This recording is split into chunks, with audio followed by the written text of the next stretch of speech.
मैं सोचती हूँ मास्टर कंप्लीट कर लूँ, कल से पक्का जिम जाऊंगी।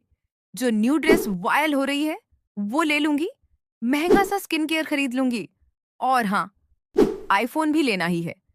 ये सब सुनने में छोटे छोटे ख्याल लगते हैं, लेकिन यही हमारी रोज की प्रॉब्लम्स है। यही वो बातें हैं जिनसे हम हर दिन जूझते रहते हैं।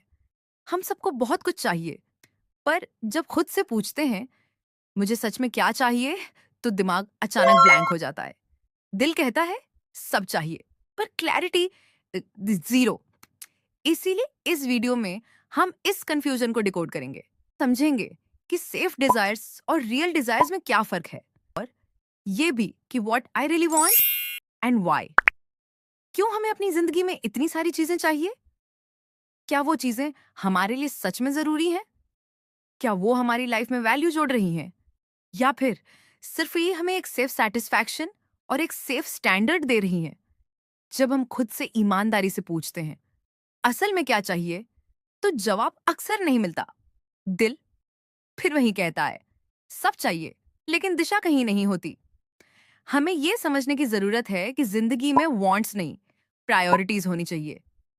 खुद से पूछो, जो मैं चाहती हूं क्या वो सच में मेरी इच्छा है, या फिर फैमिली की उम्मीदें, सोशल मीडिया का प्रेशर, या दूसरों की जिंदगी देखकर बनी हुई चाहत? हम सब कहते हैं हमें सब चाहिए, लेकिन क्यों चाहिए? इस सवाल का जवाब बहुत कम लोग दे पाते हैं। पैसा चाहिए, लेकिन क्यों? घर चाहिए, किस मकसद से? शांति चाहिए, पर किस फॉर्म में? रिलेशनशिप चाहिए, लेकिन कैसी? ग्रोथ चाहिए, पर किस डायरेक्शन में? असल सवाल ये नहीं है कि मुझे क्या चाहिए, असल सवाल ये है कि मुझे क्यों चाहिए। और अगर मैंने वो सब हासिल भी कर लिया, तो वो मुझे मेरी जिंदगी में कहां से कहां ले जाएगा? सोचो, अगर 10 साल बाद तुमने ये सब अचीव कर लिया, तो क्या तुम्हारी लाइफ वाकई वैसी होगी जैसी तुम आज चाहते हो? क्लैरिटी अचानक नहीं आती। वो किसी मोटिवेशनल वीडियो देखकर या किसी एक दिन में फैसला लेने से नहीं मिलती। क्लैरिटी धीरे धीरे बनती है जब हम खुद से सही सवाल पूछना शुरू करते हैं। पहला सवाल ये नहीं होना चाहिए कि मुझे क्या चाहिए। पहला सवाल ये होना चाहिए, अगर ये चीज मुझे मिल गई तो मेरी लाइफ में क्या बदलेगा?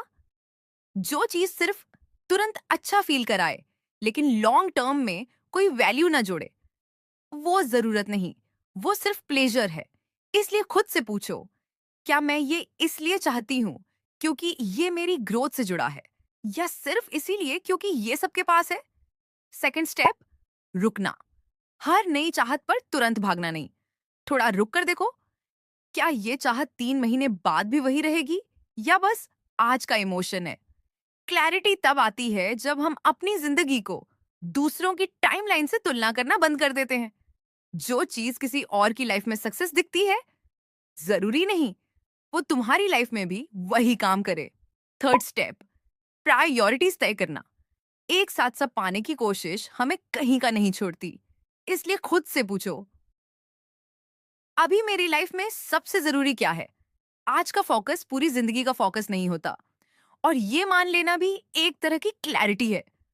और सबसे आखिरी, सबसे जरूरी बात, क्लैरिटी बाहर नहीं मिलती। वो किसी इंसान, किसी चीज या किसी अचीवमेंट से नहीं आती। वो तब आती है जब तुम खुद के साथ ईमानदार होना शुरू करते हो। जब तुम ये स्वीकार कर लेते हो कि मुझे सब नहीं चाहिए, मुझे बस वैल्यूएबल चीजें चाहिए।